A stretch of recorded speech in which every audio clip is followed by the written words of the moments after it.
All right. All right. It's time that we talk about RWBY Justice League. So, this is, as the title tells you, going to be a spoiler review. I'm going to be talking about specific things that happen in the movie. I don't really know how to do a proper spoiler free review because every time I try to do a spoiler free review, it just comes out as, oh, it was good, or oh, it was bad, or mid. So we're going to be doing specifics this time. So if you have not seen RWBY Justice League, or I guess technically Justice League X RWBY Superheroes and Huntsmen Part 1, I don't know why that's the title, because it's a mouthful for no reason. But if you haven't seen it, go watch it. Please properly watch it, not yo ho ho watch it. Please give it a proper watch with renting it or properly buying it. Just anything that can help financially support the show so that they can, mainly Warner, can know that this show is worth properly investing in still so that Volume 10 can get greenlit. But also because this review is going to be talking about the specifics that happen in it, so it'll be best to already know before you start watching this. So, let's. I'm going to talk about the cons first because my gripes with the movie are minimal. Um, and even the main one is like, well, so one of my gripes is I don't like the way that Cyborg, Ren, and Nora interact.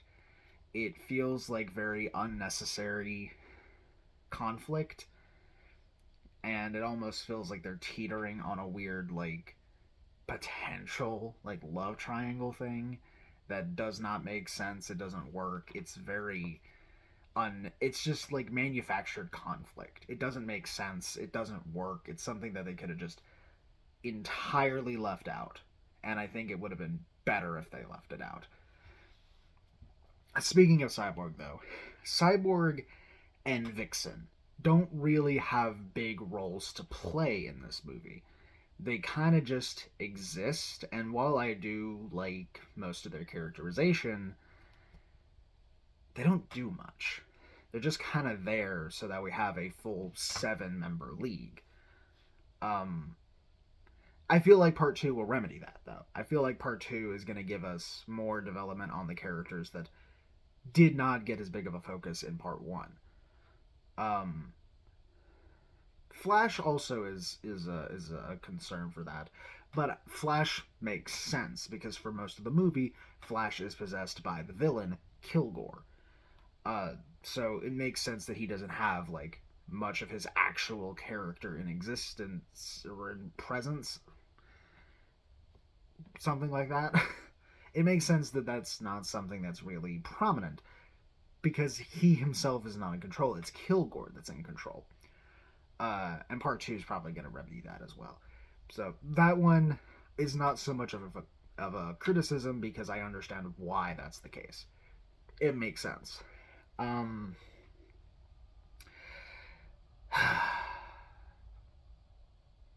this one's not really a complaint. It's more of something that I'm just not used to, which is Nat Wolff's portrayal of uh, Batman, the voice that he does for Bruce, and it's not even that it's a bad voice for Bruce. It's just that I'm just very much not used to like Bruce being this young, sounding this young. It's just not something that like I'm all that familiar with. I'm used to Bruce being older and, you know, having the deeper voice, something along the lines of like the Kevin Conroy voice. I'm more used to that. I'm not used to him having a more higher pitched voice. So that's not so much of a con as it is just me not being used to it. I feel like part two will actually get to have him do a Batman voice rather than just the kid Bruce voice. Now, as for my biggest gripe, is the entire plot operates off of it being a simulation, and I don't like that conceptually. Um, Essentially, what happens is at the end, it's revealed that Team RWBY, along with Juniper, uh, in the Atlas arc, so like during like the 3 month time skip in Volume 7, um, essentially they were put into this like VR training program. And Kilgore and another villain who has been left undisclosed have hacked into that, which will trap the RWBY side, but also trap the Justice League. And the League are trapped as younger versions of themselves in a world where they're not familiar with how things work. They're not familiar with the technology, they're not familiar with dust and semblances. And Team RWBY have had their memories all kinds of out of whack and are also in younger versions of themselves. It's not a concept that I like because it feels cheap, in my opinion. I don't like the idea of it being a simulation because I feel like it kind of takes away. But I think they did well with it. I think it's a bad idea that had a very good execution, so I'm pretty willing to forgive it. Um, Especially because we still touch on it still touches on the concept of a multiverse. It's just that they meet in a virtual simulation, but their two separate worlds do actually exist. I think my biggest issue with it is that it opens up the door to consider this movie canon, and RWBY has a bad habit of calling side material canon that either doesn't need to be canon or works significantly better not being canon. Like the comics, the not the Justice League crossover comics, the original like Volume 4 comics that I was told were called canon by RWBY, but whenever I read them, I'm like, there are just things in here that don't make sense. These can't be canon, and I know a lot of people have operated off the idea of canon until they contradict, and it's like, no, either make it canon or make it not canon. Don't do, oh yeah, it's canon until it's not. No, it either is or it is not. I don't.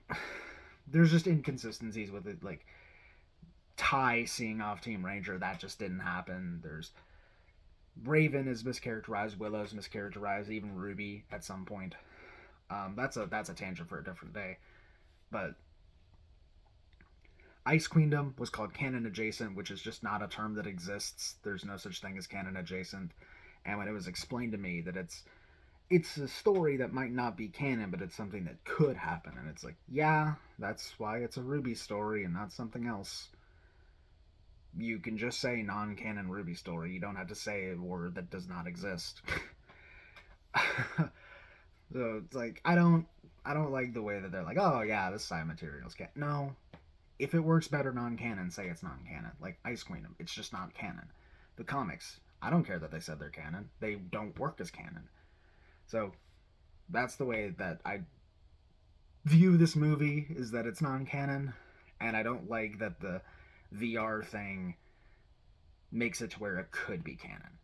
I don't think that it would be a good idea to consider it canon that all of a sudden they know a multiverse exists and it's just not something their main show is going to bring up, because I highly doubt the main show is going to bring it up. And I really don't want the main show to bring it up, because this shouldn't be canon. I don't want them to mention meeting Superman, okay? But for the most part, at least for part one, they do make the concept work, and I really like how they do it, even though I'm not a fan of the idea on its own. Now, as for the pros, basically everything else in the movie is a positive. Um, I would love to see this cast of the Justice League reappear in some capacity. I would love to see them reprise these roles, even if it's not something RWBY Justice League related. I would love to see them uh, voice these characters in some other work, some other animated movie, a TV show, something.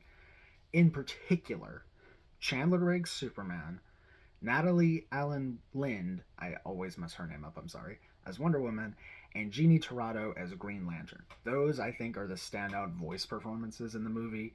Um, David Ergo Jr. has a really fun um, Flash. I don't remember the name of the person who plays Vixen, but I like the voice that she does too. Um, and True Valentino, I almost thought it was Carrie Payton at times. I really sat there and was like, oh, it was like 2003 Teen Titans all over again. No, but he does do pretty good though. But Chandler really embodies Superman very well, even as a younger version of Superman. And I really am excited to see what he's gonna do with like the proper adult Superman in part two. And Natalie is like classic Wonder Woman, I guess. Very much like Linda Carter, um, who voiced. I don't remember who voiced her in like the Justice League cartoon. I don't remember who voiced her there, but almost in that same vein too. Um, and those also were the standout characters in general, along with Bruce. And I talked about not being that big on the voice for Bruce, but as a character, they do a very interesting thing with Bruce, um, which is Bruce has this chance to be a kid again. Bruce, of course, never got that chance in his original history, losing his parents at about 8, and that just kind of setting him on the course of becoming Batman. And it kind of took away his childhood. But now, being a teenager, here he has that chance again. And that's something that it comes up a lot, is that not only does he have that chance to be a kid and grow up again, but also um, he has powers here. He has actual bat wings. He's a bat faunus. He has a semblance which operates like the detective like vision from like the Arkham series. And I love this. It's very refreshing to see a Batman that's not nearly like as confident in himself, one that's like shows a vulnerable side to Batman that I feel, not even that it's like something that's unrepresented. I feel like the more recent versions of Batman do still show it. It's just not as prominent, and I really like that we do get to see it here about the possibility that he feels inadequate because he is the one without powers. And even though he does make it work, I think that it's nice to have um, it's nice to have him show that side. I think it's really refreshing. The dynamic that Clark has with Ruby, with them both bonding over being leaders, but also kind of clashing over being leaders. There's this really funny running gag where like nobody really respects Clark on this world, not in the sense of like as a superhero. They're fine with him as a person, but it's like they don't really like accept him as a leader because he's not from here, so he doesn't really know how this world works. Um, he and Ruby have disagreements on how to do the lead for the fights, but eventually Clark does put stock in how Ruby operates. Um, it's just a very fun dynamic, and I really like that they kept that from the original comic crossover. Um, and the scenes of Diana with the bees, I really like that. The dynamic that goes on there is really, really nice. They have a really fun fight up in the sky, which I'll get to the fighting later. Um, but very fun. However, my favorite League character in this has to be Green Lantern. It just absolutely has to be. I love the dynamic that Jessica Cruz ends up having with Sean. They are kind of the only ones that have like a real one-on-one dynamic, as opposed to where we get Blake and Yang and Wonder Woman, or we get like the rest of the team elsewhere. Well, no, we do get a lot of Bruce and Weiss one-on-one, but I don't feel like it's as standout as Jessica and John. I feel like it's just kind of there, and I don't really know when Weiss became a tech head, but uh, it's just kind of there. It's one that I think is interesting, but I don't put as much stock in it as I do Jessica and John, where they spend most of the movie just the two of them, uh, and Jean trying to help Jessica through all of the emotional turmoil that she's going through in the movie.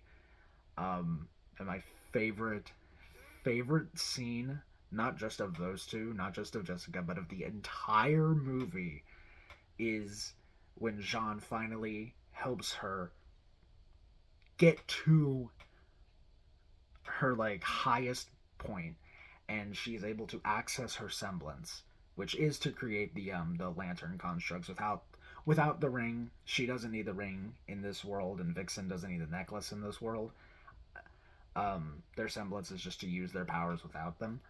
Uh, they didn't really know that though. They didn't know that at first, but when Jean helps her both emotionally and also with his semblance amplifying her aura to amplify her semblance, she does the Green Lantern oath, and both the emotion that Jeannie Torado puts into the voice when doing this oath, and also the just the visual nature of that scene too is just, it is the best scene. It is the best scene of the entire movie. I absolutely love that scene. It is amazing. I absolutely loved it. Um the movie has a lot of B flirting, which what I'm guessing is whenever the I forget who wrote the movie, but whenever she came in to do the writing of the movie, I'm guessing Kirby was like, "Yeah, Bumblebee is gonna happen, so let them flirt," and we get a lot of really fun Bumblebee moments. One of which is where we get to see Diana's strength, and Yang kind of gets flustered over it. She goes, "Oh, she's really strong," and Blake's kind of just like, "So, just an observation." I really liked it. I really like. I love the bees. Y'all saw my reaction whenever we finally got the bee kiss. Y'all saw that reaction. um, so getting to have these bee moments is just great. Kilgore is the villain. I don't know who Kilgore is. I have no idea who Kilgore is. None at all. I know a lot of obscure comic book villains. Kilgore ain't one of them. I never heard of Kilgore. But I like that they did it. I really like whenever the lesser known characters can get the limelight. Um, I really like that they went with someone that's just so out of left field. And it really makes sense that with not just with what happened, but also like how they eventually set up for it, where the league is trying to figure out who um, did this, who brought them to Remnant. And they're like, it could be Brainiac, it could be Vandal Savage, and then Flash goes, "Who's that other guy? Kilgore." Only reason he says that is because Kilgore's possessing Flash, And so his ego is kind of like, oh, well, if I name drop myself. um, Here's the thing, Kilgore is not the only villain of this movie. If we consider both parts, he's not the only villain. Kilgore is the villain from the DC side who ran in the simulation. But he is in cahoots with someone from Remnant, who is apparently a he, for one thing, and considers the main cast enemies. In my mind, the pieces are coming together for Watts, and I don't know if that's just because I still am salty over the Watts death, because yeah, of course I am. Uh, but it just makes sense for it to be Watts. He's the hacker. He's already in the Atlas arc anyway. He considers them enemies. I think it makes sense for it to be Watts. Which, if it is Watts, and they do find out that it's Watts, that means that this can't be canon because they don't know about Watts until the end of Volume 7. And that led straight into 8, which led straight into 9. So, if it's Watts, this isn't canon, which, works for me. It works for me. But it just makes sense for it to be Watts.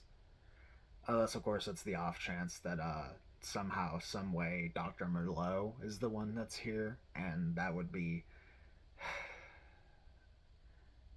not as fun to me as Watts, but also it would be funny. It would be really funny.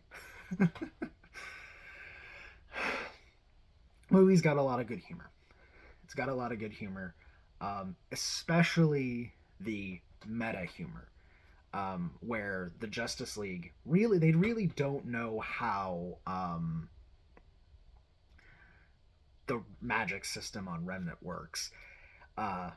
So like, there's this fight scene, or not fight. It's a training scene, and Vixen and Jean are fighting, and Cyborg is like, use your power. It's like, do you mean my semblance or my dust? And he's like, I don't really know what the difference is, which it's funny. And it makes sense. You hop into RWBY, and it's like, for me, I've been here for a while. I know how the magic system works in RWBY. A lot of people don't. And it is, when you're first getting into it, a difficult thing to comprehend. And it also treats the League as like surrogate audience members, essentially. They're stand-ins for the audience, for the people who are DC fans but haven't gotten into RWBY. Which a lot of people who are like that, DC fans that haven't gotten into RWBY yet, who got to see the movie early, did say that it's really, really good without needing the RWBY side of things. Personally, I would say you should at least watch to Volume 3 if you're going to watch this, but if not, you can still work with it. I just think that you should watch until Volume 3 because there's Pyrrha stuff, and if you're recommending this, rather, to someone that hasn't seen RWBY, you should probably tell them to watch up to Volume 3, because otherwise they're going to go into Volume 3 knowing Pyrrha dies, and it's going to be not that great. Or maybe they won't go into Volume 3 knowing Pyrrha dies, they'll go into RWBY knowing Pyrrha dies. Like, that kind of diminishes it in my mind. Okay, we can talk about the fight scene now. Talk about the fight scenes. It's a RWBY thing. Of course the fight scenes are going to be good. The fight scenes have always been good.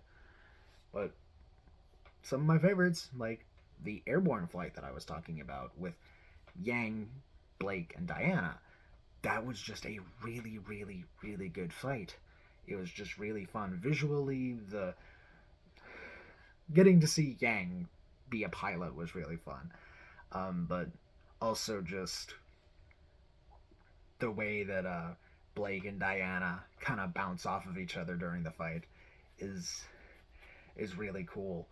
Also, there is a Thundercats team attack in this movie where Nora is up in the air, she hits a Grim, Blake throws Gamble Shroud, it wraps around Nora's ankle, and she just spins Nora around while riding on a motorcycle, just plowing through a bunch of Grim. It's so fun, and it also is Blake Juniper interactions, which y'all know I live for those. I love those. I Every time something comes up with Ruby, I'm like, oh, is Blake gonna interact with Team Juniper this time? Y'all know how I am. It was on the bingo for Volume 9. It was Blake and John interacting, and I got it. I was fed. I was fed. I was eating good. I ate good in this too with the Thundercats team attack. Oh, so good. The way that Bruce and Weiss fight a bunch of Grim is also really cool. They have a fun fighting dynamic. Um, Cyborg is pretty good in the fights. I think Cyborg's pretty good in the fights, especially where he and Nora work really well in the fights, which is one of the few times that I think their dynamic actually does work, is whenever they're fighting. As Cyborg has the electricity going for him, which can, of course, power up Nora. One of the pros to the simulation concept is they get to be fan servicey, in a good way. As we see so many different Grim. It's just all of them, basically. Except for like we don't get the Nukkalavi and we don't get the Apathy. And obviously we don't get anything that came after Volume 7. But we get to see Beowulfs and Griffins and Nevermores. We get to see Borbatusks. More than that, the Wyvern shows up. And then it glitches. After they defeat it, it glitches. And we have the Wyvern and the Leviathan. And Kilgore takes over the Leviathan. Does it take over the Leviathan or the Wyvern? I think he takes over the Wyvern. Oh, now I don't remember. Oh, dear. He takes over one of the two. Before being defeated.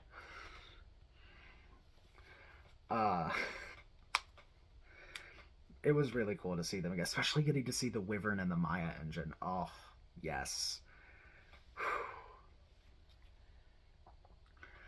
Now, I am a little nervous for part 2 because it seems like we're going to get the reverse. This was DC characters in Remnant.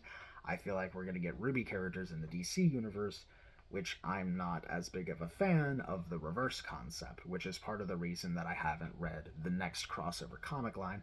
That and the designs for the second crossover are ugly. I'm not even going to sugarcoat that. The designs for Team RWBY are awful. Like, Weiss does it's not good. The Weiss one feels too much. The Blake one feels like a less cool version of her Mr. outfit. I don't know why Yang is an Amazon. I no. At least though she's got muscles and she's got her prosthetic. That's all I can hope for. And then I don't know who designed RWBY, but you designed her without her hood, cape, or combat skirt. I don't know what dollar store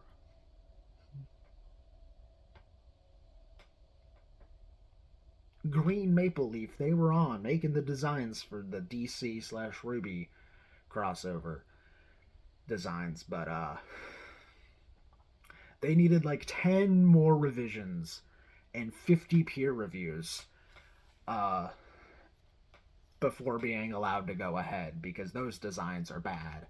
And I really hope we don't have to see that.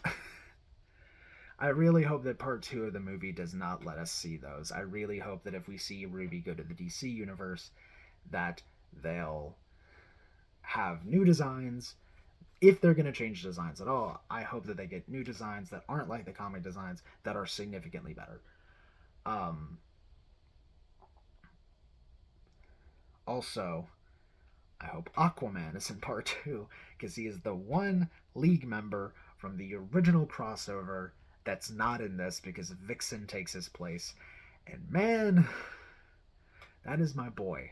Aquaman is my favorite superhero, and we're left without him.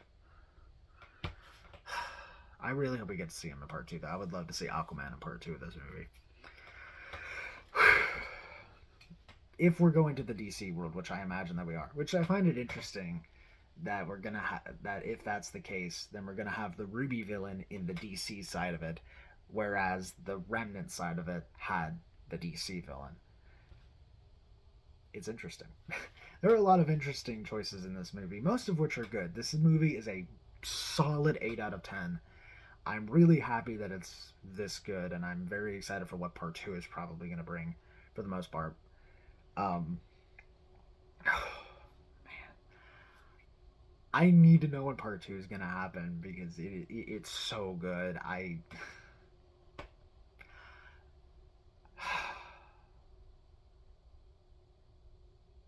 watch it again after this. It's just that good. I want to go watch it again. Anyway, uh, if you haven't seen it yet, go watch it. Go make sure you watch it properly so that they can get as much support for the show as possible so that they can be greenlit to do volume 10 so that the story can continue and eventually finish. So, until then, go watch this. Um, if you haven't seen Volume 9 yet, go watch Volume 9 over on Crunchyroll. Uh, and then come back here and go to the Volume 9 playlist reaction where I reacted to the entire volume. My first time reacting to a full volume of RWBY as it happened. It was really fun to be a part of that, and I can't wait to do it for Volume 10 if Volume 10 is greenlit. But anyway, that's going to be all from me for now. So, I will see you when I see you.